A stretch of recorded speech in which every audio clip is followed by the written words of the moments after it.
WVTC Radio Detroit. You can find us on Facebook, YouTube, X, and our website, www.wvtcdetroit.com, or download our WVTC app from the Play Store for Android users and the App Store for iPhone users.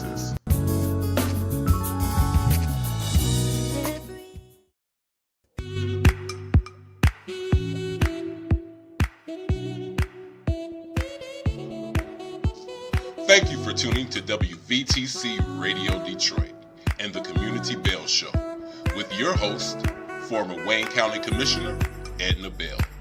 Stay tuned for insightful information Detroiters will find valuable.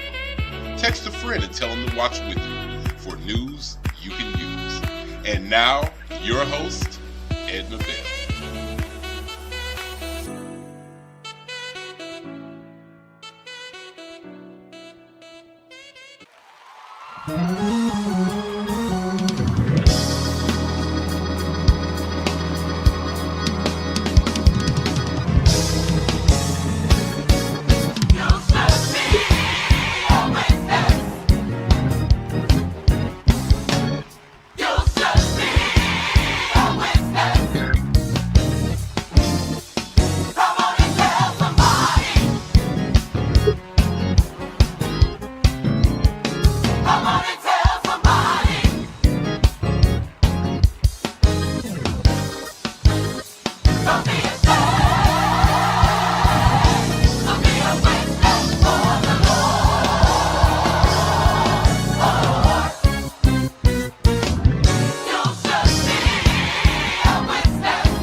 Hello. It's Monday at 4 o'clock, so it must be the Community Bell Show. Thank you so much for joining us. As always, we're just glad to have you.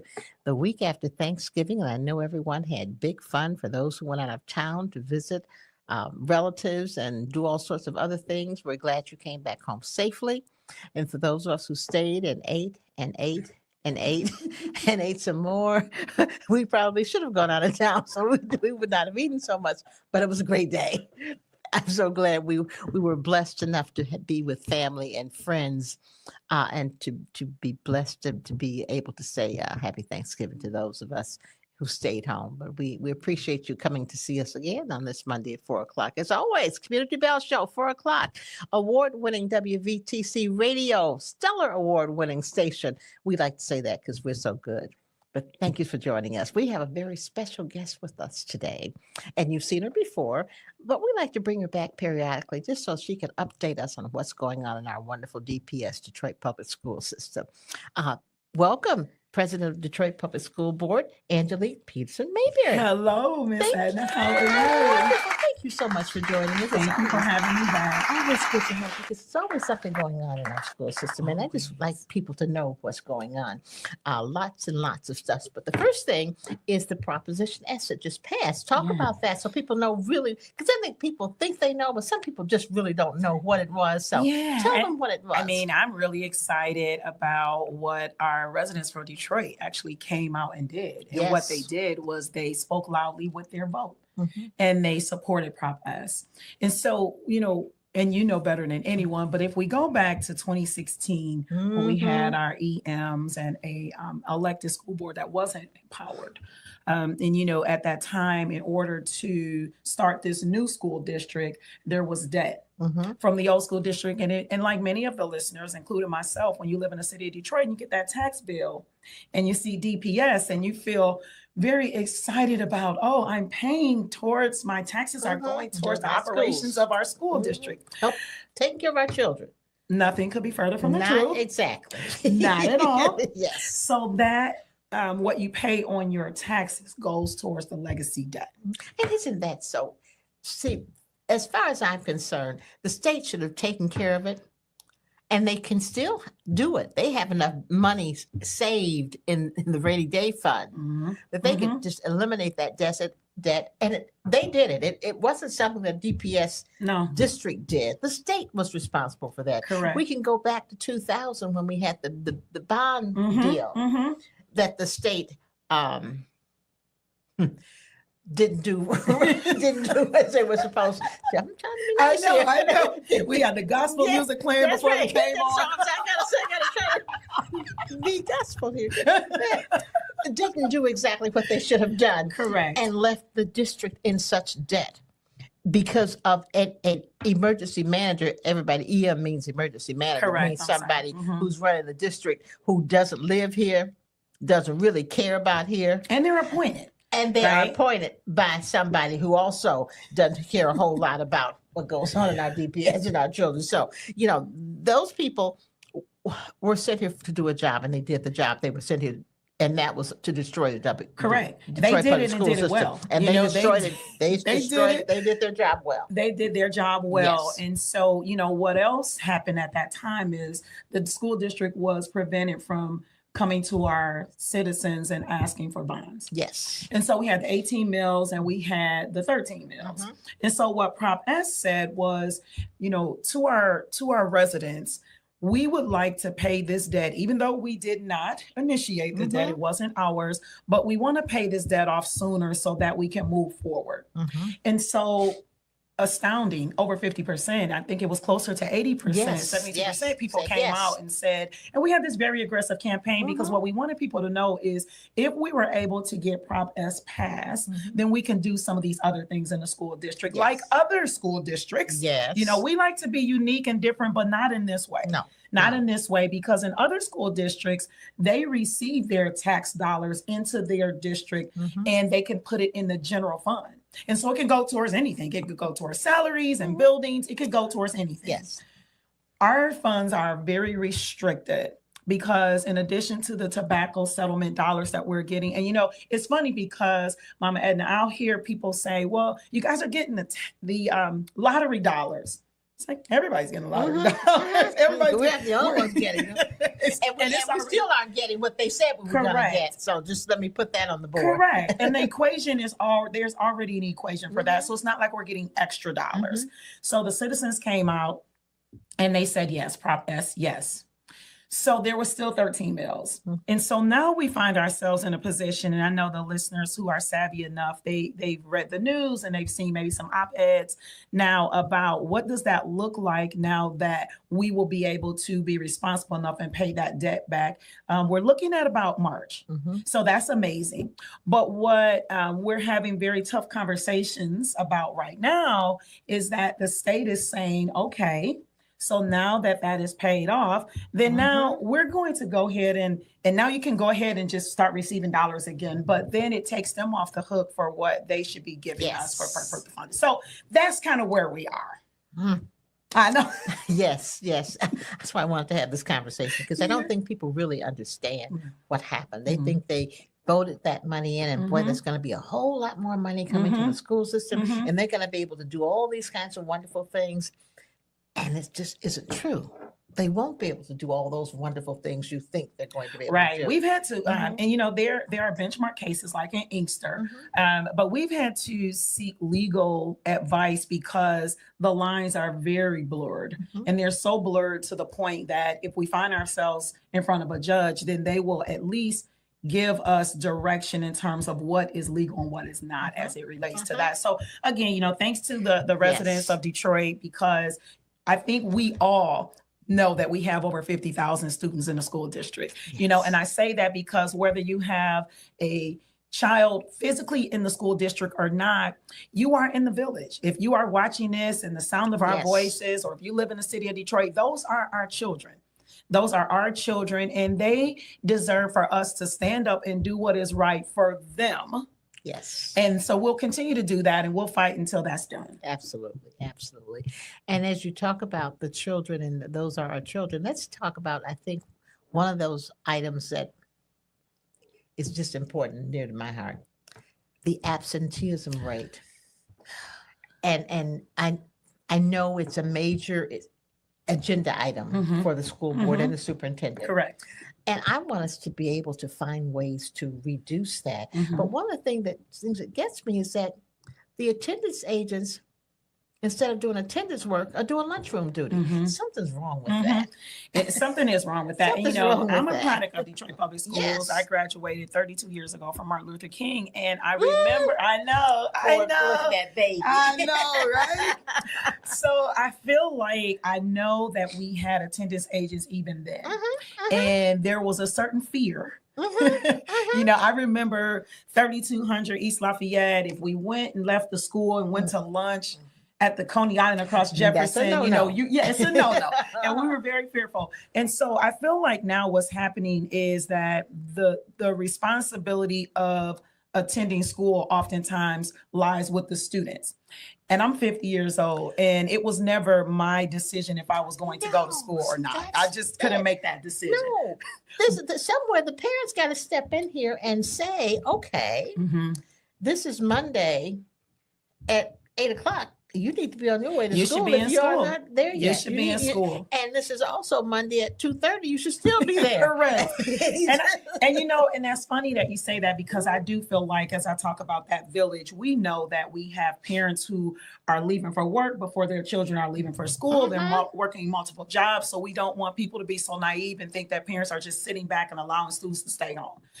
That's not the case at large. But one of the things that we want communities to do is there is a social responsibility from communities. For everybody. I was at a gas station at the corner of the Southfield Freeway and Warren. And I won't mention the gas station, however, that was still Detroit. And there was a sign on the door that said no students before 3:00. And I commended them, because what I oftentimes don't see is I don't see businesses saying, no, they're going to turn that dollar away. You go back to school. You should not be leaving the school grounds. That's the way it used to be. That's how it used to be. And children knew that you can't go there during school hours. They did. You just can't do that. And the other thing that used to happen is police would see children walking up and down the street during school hours and say, where are you? Aren't you supposed to be in school? Correct. And that's what I'm proud of for our Detroit Public Schools Community District Public Safety Department, because they do have the ability to, you know, patrol areas. And if students are not in school, then they will take those students to school or find out where they're supposed to be. And so one of the things that we're trying to do to be very aggressive and not punitive is implement a new attendance policy. So what this new attendance policy says is that if you're in high school and you miss more than 23 days, then there is a threat to you being promoted.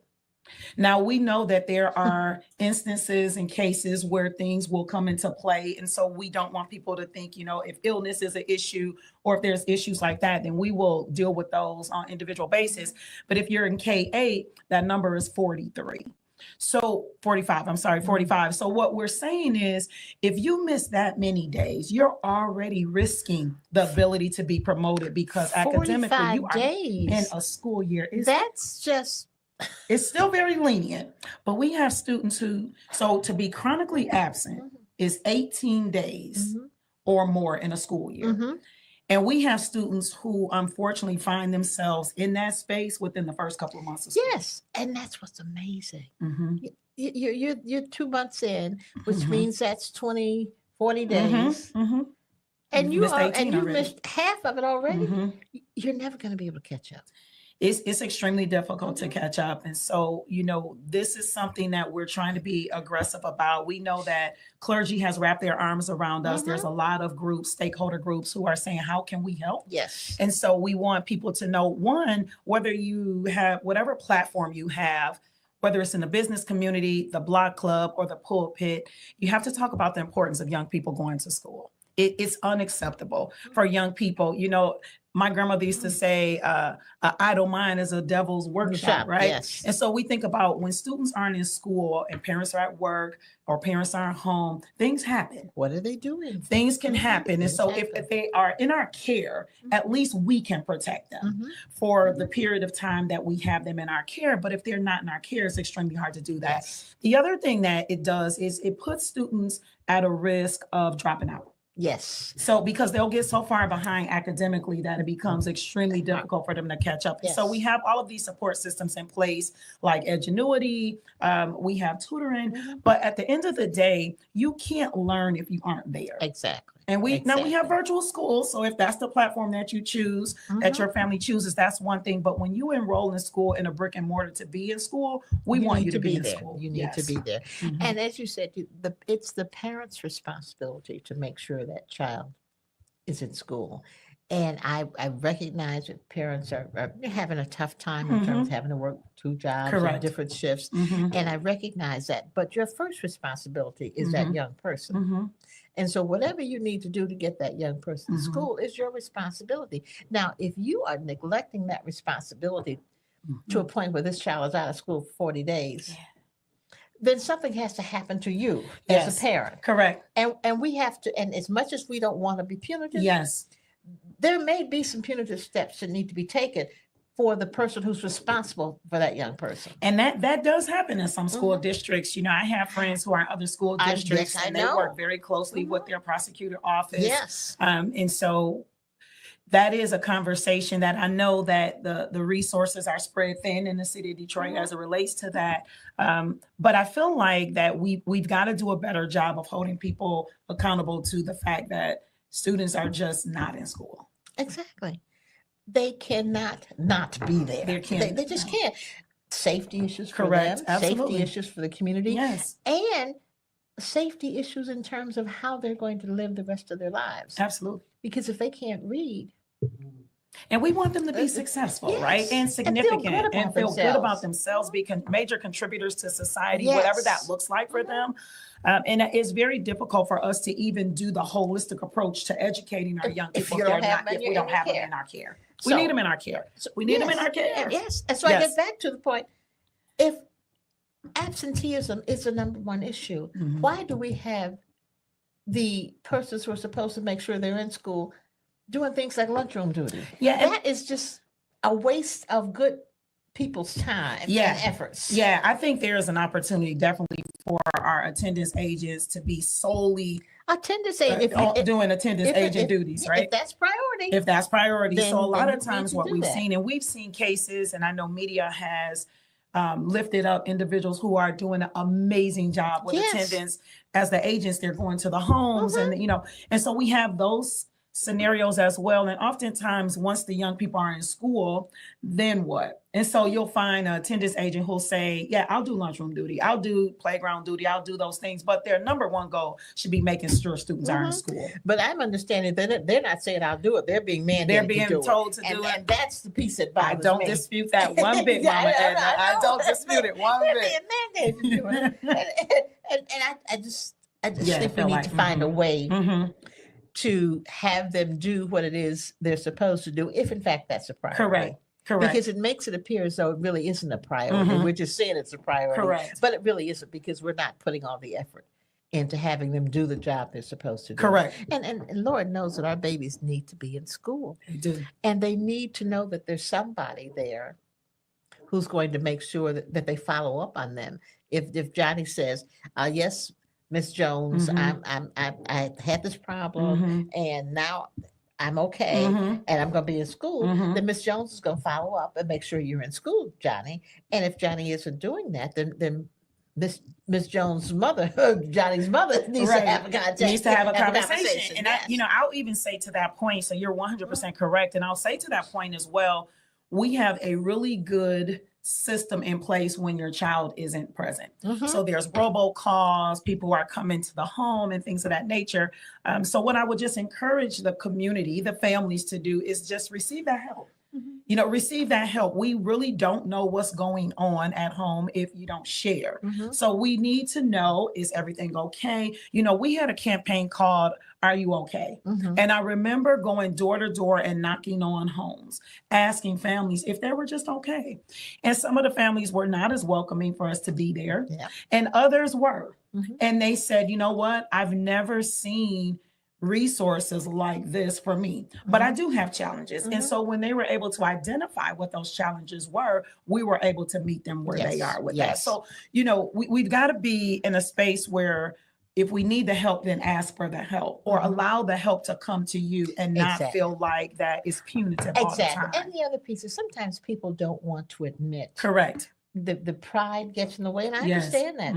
And they don't want to admit. So we need to find a way to suggest to them that we have these available for you. You don't have to ask. This is going to be available on this day at this location. If you need it, just come and get it. And I've had the opportunity to go to the warehouse for the last couple of months and help them get the packages ready for some of our locations. And I didn't, until I started going over there to volunteer, didn't realize that we were providing the kinds of things that we provide to those families that are in need.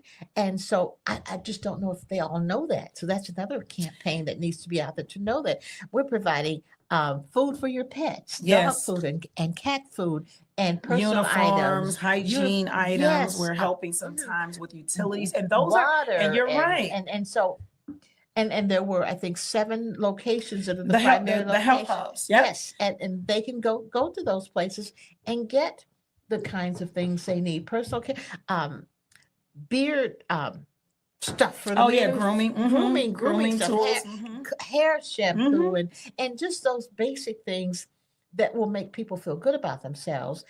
And they don't have to say, can I or will Not you? At all. All they need to do is go there and get it's here.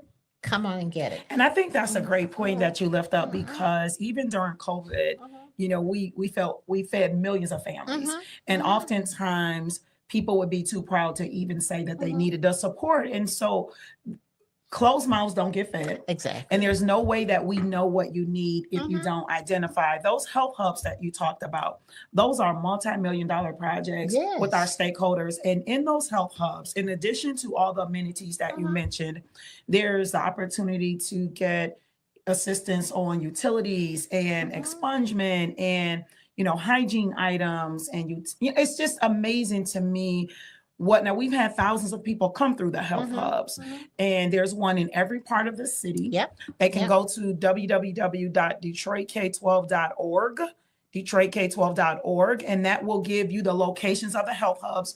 We don't need tax forms, pay stubs. We don't need any of that. If you are showing up, you need help. And if you need help and we have the resources, we want to help. And I think we just have got to get away from a space of being too proud, because we're not asking anybody to beg. No. So it's not about being too proud to beg. It's about you need resources and we have resources. Yes. So let's make the connection. Exactly. The health hubs was absolutely something I want to make sure that people take advantage of, because they are in existence and the resources are there. Yes, and I wanted to be able to talk about that, so people know that they are there for you. Just millions of dollars are going into finding ways to help people. Correct. And you don't have to beg. You don't have to sign anything. No, You don't have to no. sign your life away No. and give all of your life history. No. All you do is walk in and say, and see what it is. I need, I need that. I can go Correct. get that. It's just like a shopping store. You go in, you shop. And for what you need. Correct. And you could get services for health. Right. So if we have the ability for you to see an optometrist, we have the ability for you to see a dentist, some of the locations, depending on where they're located, if it's around asthmatic equipment or EpiPens, the list is long. So I would encourage all of the listeners to go on DetroitK12.org, look at the health hubs, take a visit to the health hubs. Yes. And if not for you, maybe it's for someone else in your neighborhood or in your family, and you could share that information with them. But please take advantage of the resources that are available to you. Yeah, there are so many resources that people just don't know about it. And for those of us who know, we need to share that information and help those people lift themselves up. Correct. And as you said, you don't have to sign your life away. You don't have to bring in your water bill or your something with your social security card or your driver's license. None of that. No. Just go into one of those hubs and see what's there, and just say, I'd like to get some things, and they are there to help. They will gladly. They want you there. Correct. They want to give the information, the items out. They don't want them sitting there. No. And we've removed all there. those barriers, right? Because we know as a people, we're very protective over things like that. Yes. So we've removed all of those barriers because we did not want that to be the reason that people were not coming in. What I will say is one of the areas where the hubs are, the numbers are greater than any other areas in Southwest Detroit. Yes. And so I think the Western High School Hub. Western High School, yes. So we need to just make sure that we receive all the help that's available for us. Yes. We can cross that off the list of a barrier. Exactly. Do know that it's there. It's there to help you. It doesn't mean that you're down and trodden and you've broken some laws or you've not done what you're supposed to do. Yeah. It means that you're going through a rough patch. Correct. And all of us have been through a rough patch. We all do. And so while you're at that rough patch, DPSCD has some help for you. And it isn't just for you. Know that it's for you and your children. That's right. So don't be too proud for you to ask, because your children need it. That's right. So make sure that you're doing something for those babies. And as I said, there's formula, there's water, tons of resources. There's soap. There's all sorts of things that you use on a daily basis that will help make life just a little bit easier for you and your children. Also, there are washing machines in schools, washers and dryers in many of our schools. So if you're having an issue with that, find out from your counselor or in your school, and they will. Sure. Majority of our schools have washers and dryers through partnerships. And not only do they have washers and dryers, but they also have the detergent. Yes. So all you need to do is bring your clothes. And so what we want to do is teach them how to fish, right? And so expect to learn how to do it too, right? Don't just, this isn't a laundromat, right? You dropping it off. It's not the dry cleaners. We want you to learn how to do it. But again, the resources are there. Yes. Another resource that is in place that is not getting the usage that it should is the homework hotline.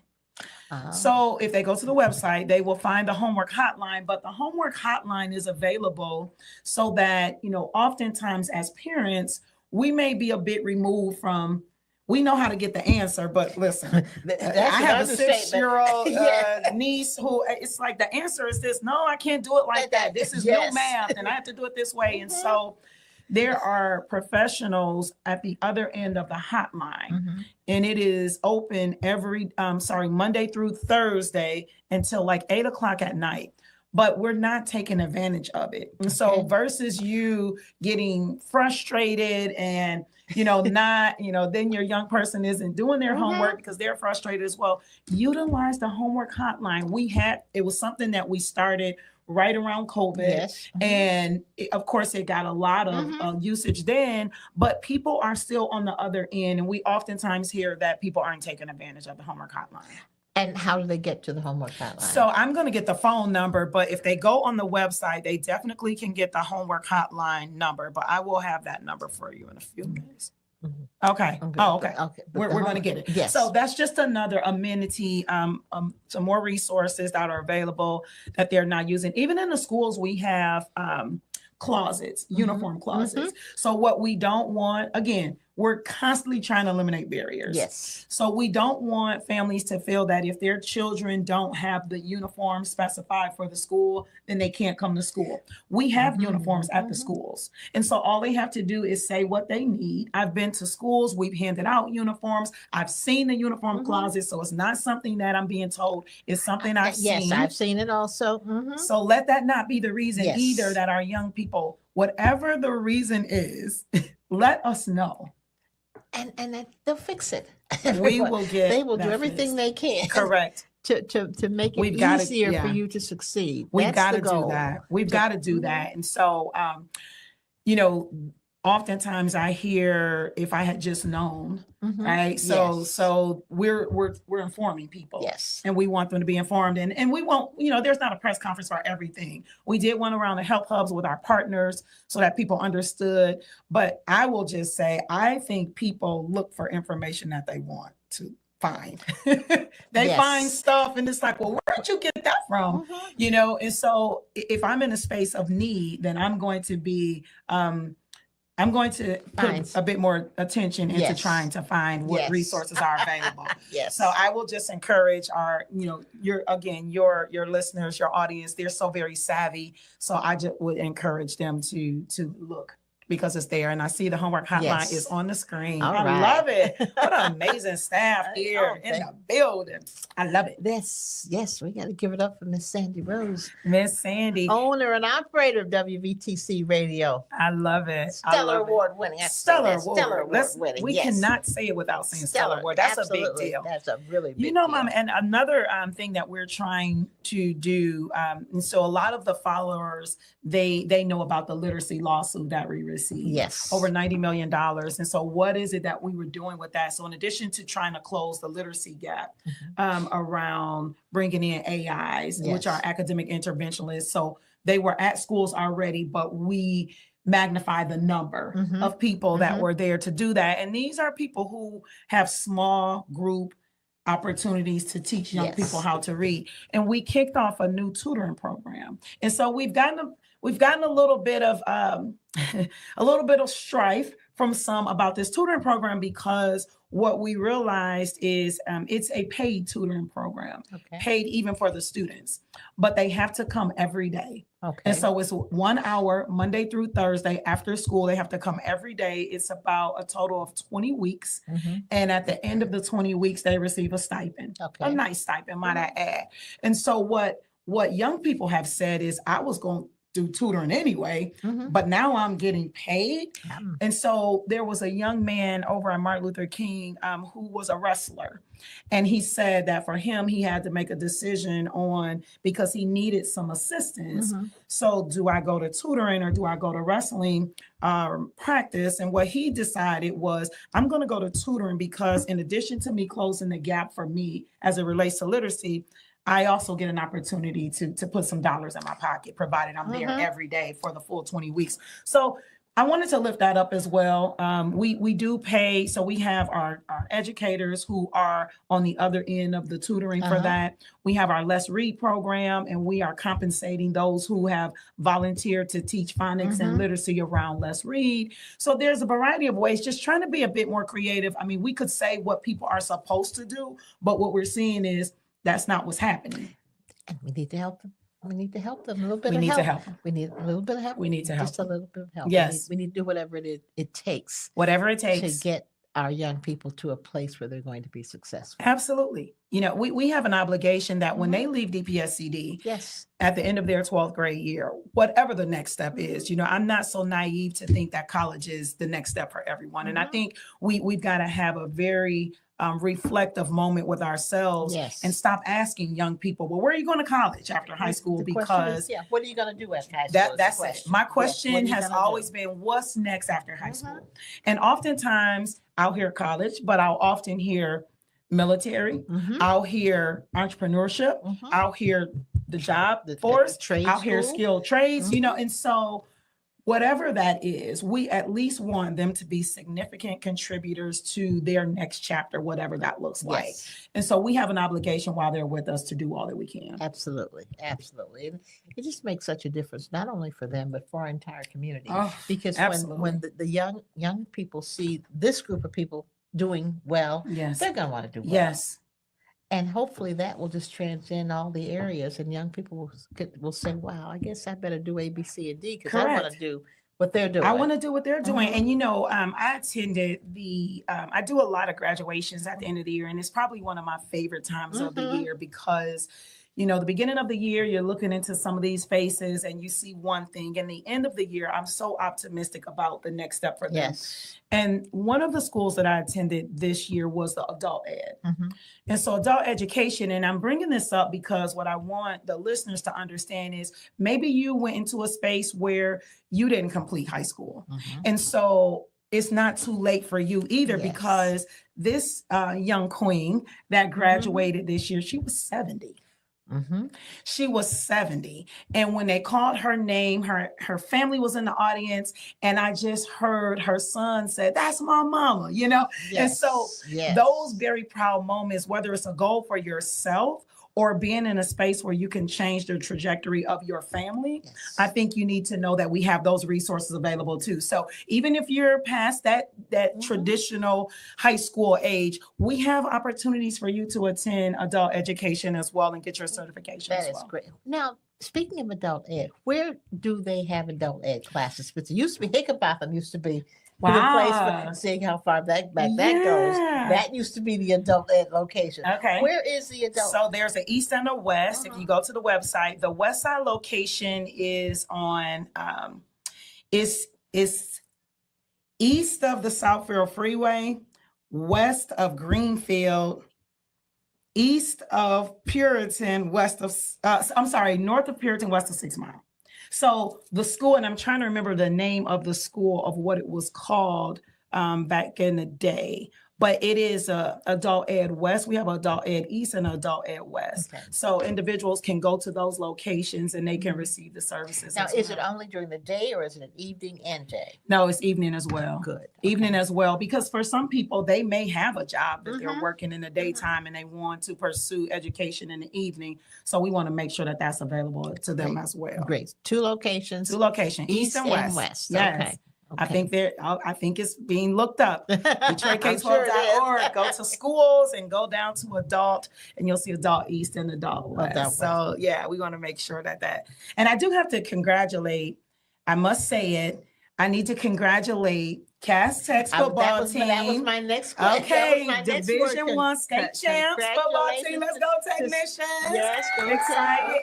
And Division 6 Central Trailblazers. Yes. They won state champs as well. So I did want to make sure. We got two of them. Two. And Cass is doing it almost every year now. Yes. So down at Ford Field. Yes. So I did want to lift that up because I know I usually go to the games and attend, and I was out of town for the holiday this year, and so I was unable to attend. But I appreciate social media in that respect as well, because I felt like I was at the game. People were live and posting pictures, and so Miss Phillips over there at Cass Tech, congratulations, your entire athletic program, and over at Central, Miss Webb, thank you, Principal Webb, thank you, and your entire athletic program over there as well. Congratulations. Yeah, it was a wonderful, wonderful weekend to have all these young people, our young people celebrated for their athletic prowess. Oh, absolutely. And they do a heck of a job. They do.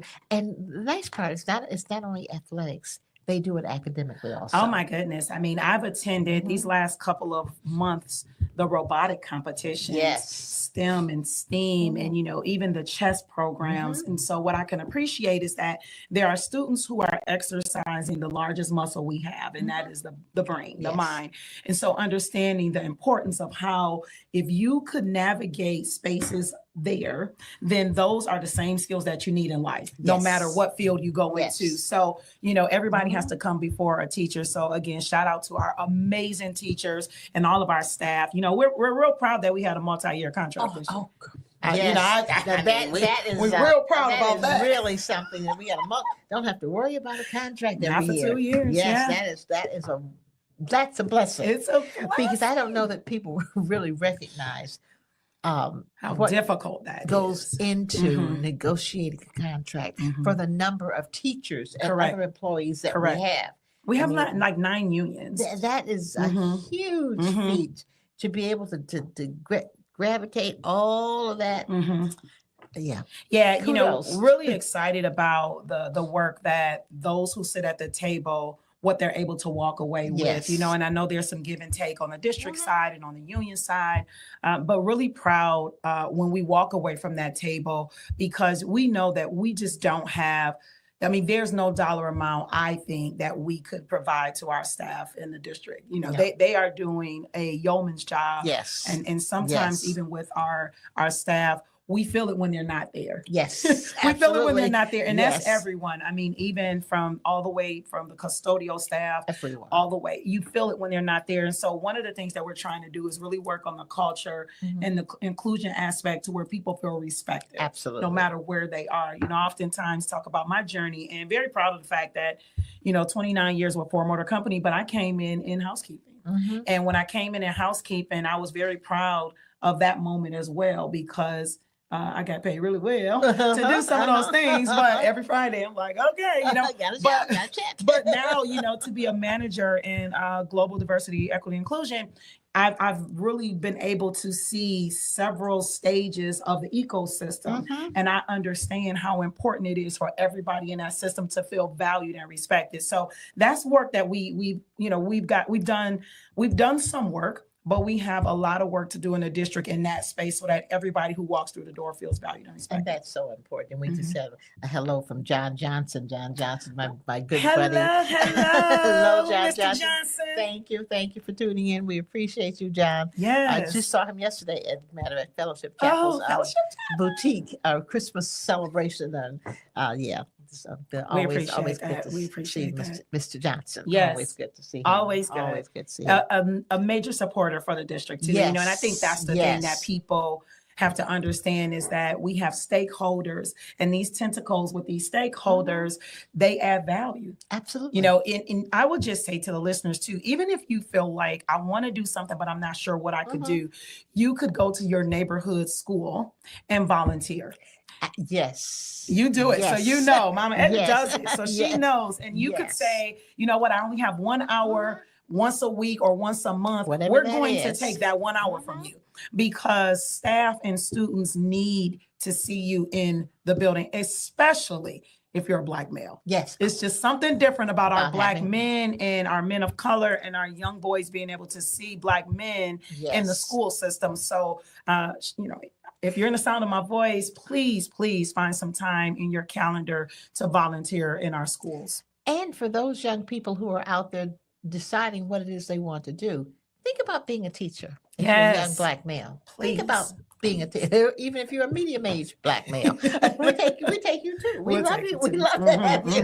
But it's important that young people see people that look like themselves in a leadership position and out there volunteering and trying to help. And then they can tell the stories that nobody else could tell. And so, and that's think about major, that. because what we try, so we have a program in the district called On the Rise. On the Rise is a program for alternative certification, so that you could get the ability to, you will team up with a certified teacher so that you can get the experience. But if you want to be a teacher, we're going to help you. And so there's a 6-year commitment. And if you commit to us for 6 years, then we pay for it. And if you leave before that time, then you owe us. Yes, but you pay it back.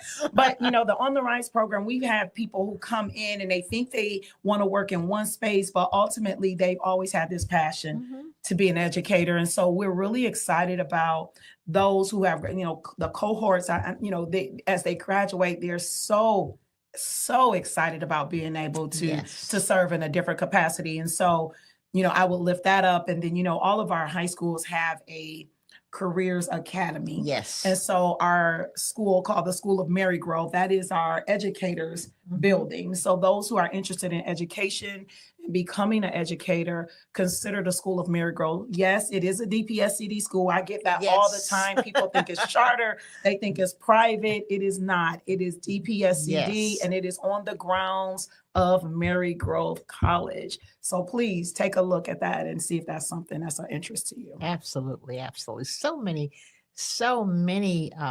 pieces of the Detroit public school system that don't get a chance to be articulated often. And there's so many pieces. So we just talked about a few. Just a few. This is a few. There are lots more. Oh my goodness. Lots more. So we're going to have the president back to talk about some of those others, because there's so much going on. There's so many. And many. I know that your listeners, I know we were contacted often on, is rest assured that Davis Aerospace is moving back to City Airport. So yay! We hear that all the time. People, well, they should have never left. You're right. They left under emergency management, and they should have never left. But you've been working with stakeholders, with Tuskegee Airmen, and a lot of the stakeholders who are committed to making sure that they're back at the city airport. So they will be back at the city airport, and our young people will, they're learning, in addition to just learning every aspect of aeronautics, they're even learning how to fly drones there. Yes. And so some of the young people received all of that training, and they worked over the summer for companies who were looking for people to facilitate their drone. Yeah. So, again, public education at its finest. Opportunities for our young people. And again, who don't have to go to college to get this. No. We're teaching it at Davis Aerospace. They can graduate from there and get good jobs. Correct. Really pilot's good license. jobs. Yes, absolutely. Doing the things that they want to do. Obviously, that's what they're interested in. They're good at it. Yes. They can go right into that profession and be very, very successful. They can start their own business in that same profession. So, they absolutely can. And I'll say, oftentimes, if we don't take advantage of the resources, there are others outside of the city who are taking advantage of our resources. Yes. So I will just say to you, let's take advantage of our own resources. Yes. Think about that, because a lot of our schools, we see this big uptick when the young people go to high school. Yes. So they're not necessarily with us in the K-8, but during high school, they're with us, and they're taking advantage of all of the resources that are available by being a high school student coming out of DPSCD. So yes, and understand that you don't have to live in Detroit to go to DPSCD. You do not. And many of the young people who live in lots of other places, find all the programs that DPSCD provides for free. That's why they come to Detroit to go to high school. And they're coming, and I've spoke to one young man at my grandson's graduation last year, his parents. He lived in Ann Arbor. Oh my goodness. And his father, I had to buy him a car because I got tired of bringing him all the way down.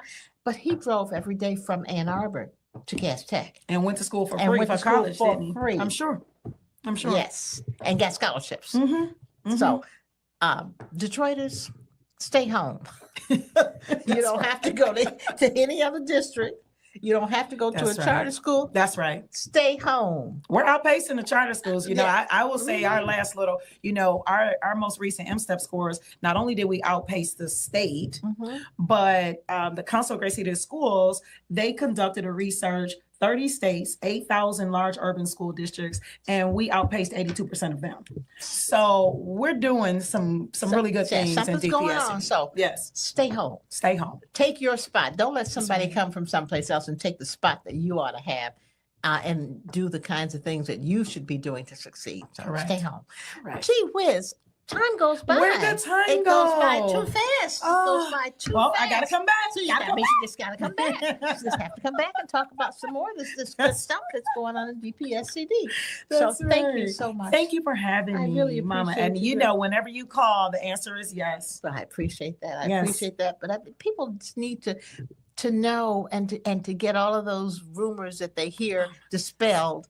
You just need to hear from the horse's mouth, so to Correct. speak. Correct. And so you need to know what's really going on. And I just appreciate you being able to share that with us and with our listening audience. They are just wonderful.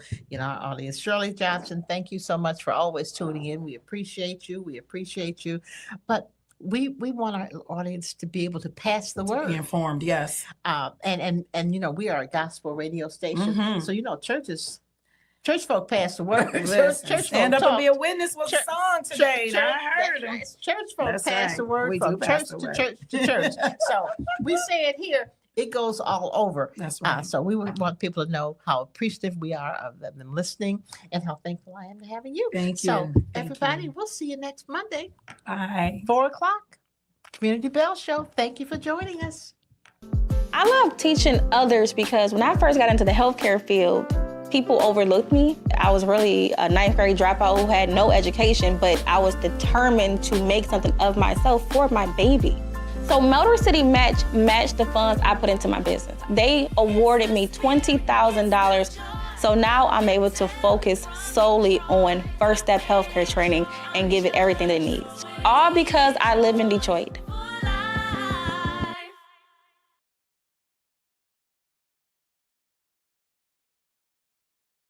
Hey, my name is Joe Smith. I'm a filmmaker here in Detroit, and I watch WVTC and listen. Watch and listen. You got the eyes and ears, both.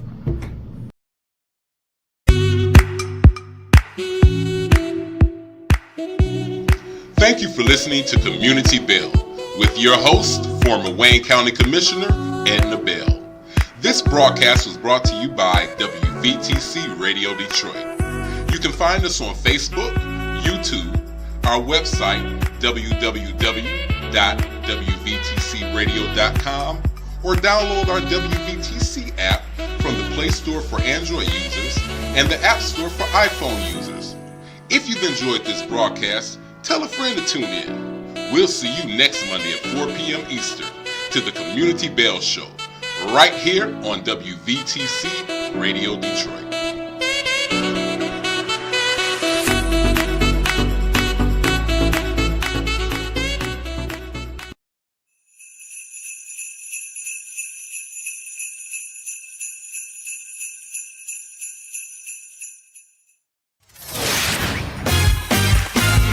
This is WVTC Detroit, your award-winning gospel internet radio station. We're bringing you the best in gospel music, live shows, and inspiring interviews. Like and share our page on Facebook and YouTube. And don't forget to hit that subscribe button to stay connected. Your support helps us spread positivity and encouragement throughout the community. So whether you download our WVTC app, visit our website at WVTCDetroit.com, or join us on Facebook or YouTube, you will stay connected and entertained. Join our WVTC Detroit listener family today and tell your friends about us. Together, we can make a difference. WVTC Detroit, where gospel meets the community.